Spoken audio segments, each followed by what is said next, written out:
guys will straight up be like, yeah, like I just don't want to date. Like I'm not ready for a relationship. So then like you stop caring as much because they're not ready for a relationship. And then they come at you and you're like, why are you acting different?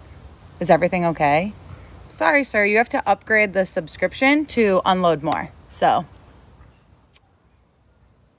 upgrade.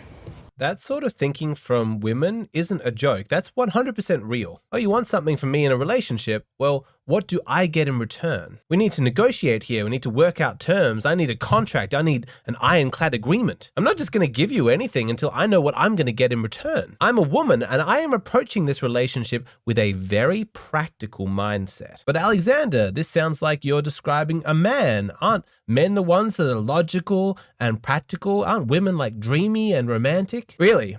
You think women are romantic? Let me ask you this question. When was the last time a woman bought you flowers? When was the last time a woman wrote you a poem or surprised you with a fancy dinner that she paid for? Women are not remotely romantic. I know that it's this cultural myth that just persists and it just won't die, but women are not the romantic gender. If there's any romantic energy on this planet, it exists inside the hearts and minds of men. Women are romantic.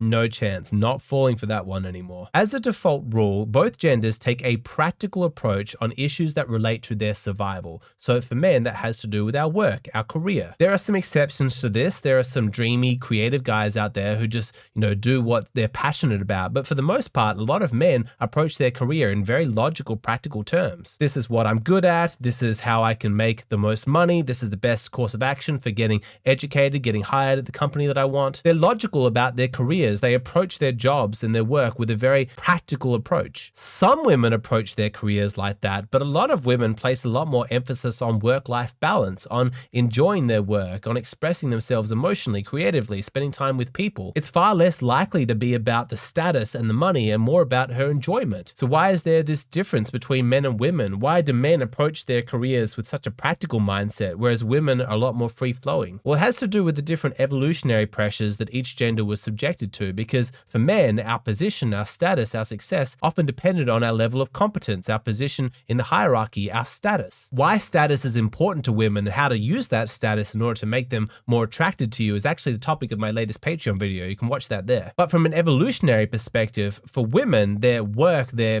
career, whatever the equivalent of that was back in caveman days, didn't make that much of a difference to her survival. It was a lot more about her social bonds with other women and the kind of man that she partnered herself with. Back when we were living in tribes, existence was brutal, surviving was difficult, and it was absolutely essential that she partnered with a strong, competent, confident man who was going to protect her. But do you see, with that kind of evolutionary pressure, why women are by necessity a lot more practical when it comes to relationships when choosing their man? It's because for women, that domain, who she partners with, that was the most important aspect as it related to her survival. So she had to be practical about it. Back in caveman days, all the women that wanted to be just sort of whimsical and romantic about their connections, they probably died off because they weren't making sensible choices. The women who were more logical about it and who made very smart choices who they partnered up with, those were the ones that survived. Those were the ones that reproduced. And so evolution goes. Those instincts got reinforced again and again and again with each successive generation. Now, of course, in the modern era, we don't really have the same evolutionary pressures. Women are not dependent upon men for their survival in the same way that they were back in tribal days. But these biological instincts are thoroughly ingrained. It's just not in the nature of women to be all floaty and dreamy and romantic about their partnership. No, they're practical. Why do you think it's such a common trope in sitcoms for the female characters to sit down with their boyfriends and say, I need to know where this is going? Love, in the hearts and minds of women, is a question of practicality. Now, you young guys in the audience who are dating women in their early 20s, you probably haven't seen a lot of evidence of this yet, because women in your age demographic are at the peak of the dating market. They're getting lots of male attention, they're their peak beauty and fertility, and they're just kind of reveling in their own beauty and desirability. They're not really thinking about settling down yet. But give it time and you're going to see those same women change. By the time they're in their mid-20s, you're going to see them drift away from that and start to become a lot more serious and practical about their relationships. As a sort of panic sets in, it's like, oh, I just assumed I'd fall into the right relationship at some point. It hasn't happened yet, so I'm going to start to take all these dates a lot more seriously. And then first dates seem a lot less about like getting to know each other and just having fun and more like a job interview. Like, so what are your intentions? Where do you see yourself in 5 years? Where is this going? Her sense of invincibility is starting to break down and the panic sets in. Oh God, what if this doesn't happen for me? What if I don't meet the right man? What am I going to do? For women who are sensing that their years of fertility are coming to an end and they want to have children, they don't have time to mess around being romantic. I'm telling you, the same girl at 21 would not recognize herself at 31 with how differently she approaches dating. If you want to see some real life examples of women switching it up like this, check out my course. It's absolutely mind-blowing. But I'm hoping I can get men to empathize with the female value system in this instance when I explain that a woman's approach to romantic relationships is going to look, at least on the surface, a lot like a man's approach to his career. He's thinking, me being successful in my work, in rising to the top of the hierarchy and making lots of money, that's my survival that's at stake. I've got to take that very, very seriously. So here's my plan. At 23, I'll finish my university course. At 25, I'll finish my internship. By 29, I will have worked my way into management. By 36, I will have created my own company. By 45, it will be making, $1 million in profit, whatever it is. He's thinking of his life in terms of those goals and he's moving in that direction. He has to. It's very practical. He wants to succeed. Okay, so if you can relate to that, understand that's how women are feeling inside their romantic relationships, and they'll often have a similar timeline. Okay, so here's my plan for love. I want to meet a guy at 25. I want to spend 2 years dating him. Then he proposes. Then at 28, I want to get married. I want to get pregnant at 29. I'm telling you this because it's so important that you have an accurate map of the reality you're entering into. If you think you're going into the dating market and meeting all these women and expecting to sit across from them at a dinner date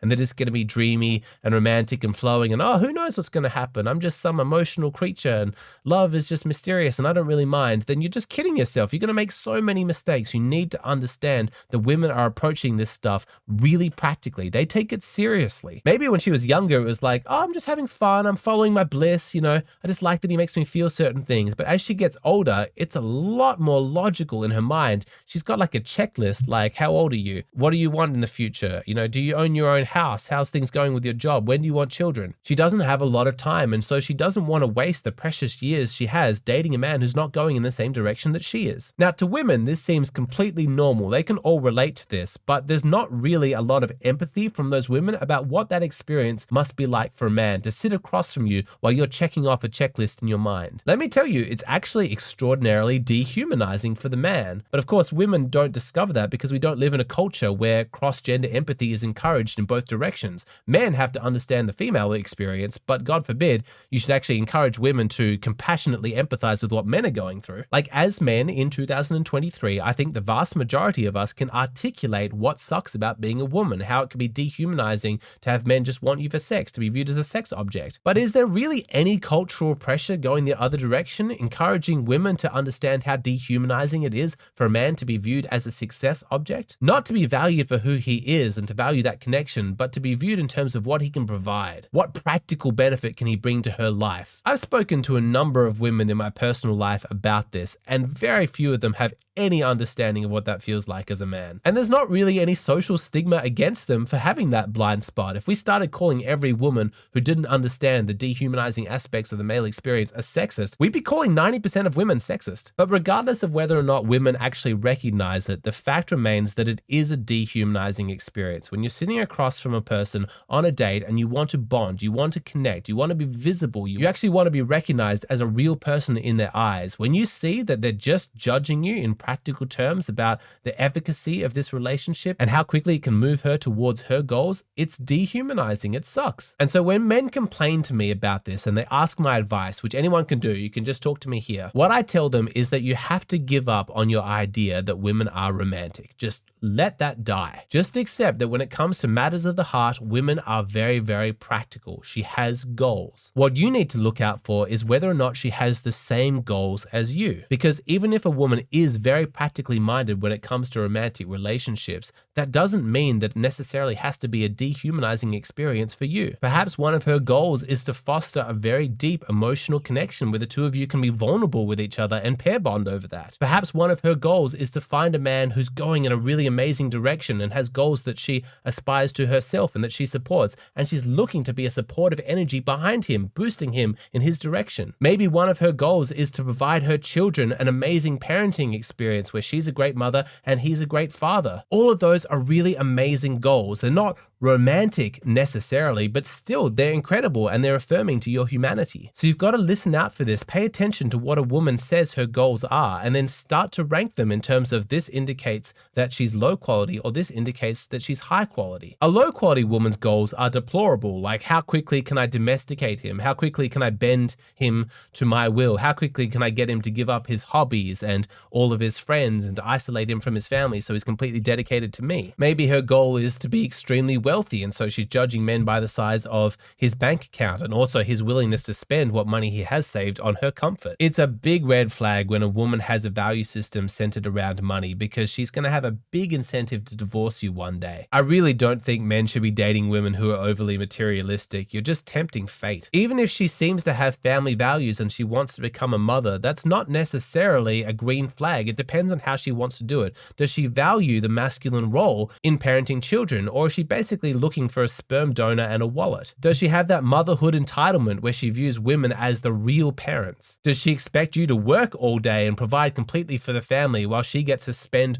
all her days at home bonding with the children, having beautiful experiences? Essentially, you just pay for her lifestyle choice, and if the unthinkable happens, she decides to divorce you. Of course, she's the one who's been with the children, she's the primary attachment figure, and so the kids go with her. You thought you were a team, and that's why you didn't resent the fact that she had more FaceTime with your children, but now suddenly you look like a chump. The common thread in all of these red flag relationship goals is that the woman doesn't view the man as a real person. She just views him as a stepping stone to her own practical goals. High quality women like that. They understand that you're a real person and they want to work together. They want to cooperate so that you two of you are a team. So do you understand that I don't view women not being romantic as a massive tragedy? The fact that they're practical in love doesn't necessarily have to be a problem. It just depends what those goals are. If she's deeply invested in both of you being happy, having a deep emotional bond, having good communication, good conflict resolution skills, if she's interested in supporting you in whatever your goals are, well then those are goals that she's welcome to pursue with absolute fierceness and determination, of course. Who cares that she's not romantic when you've got all that fantastic practical energy flowing in a direction that suits you? So please don't be scared of women just because they have a practical mindset when it comes to romantic relationships.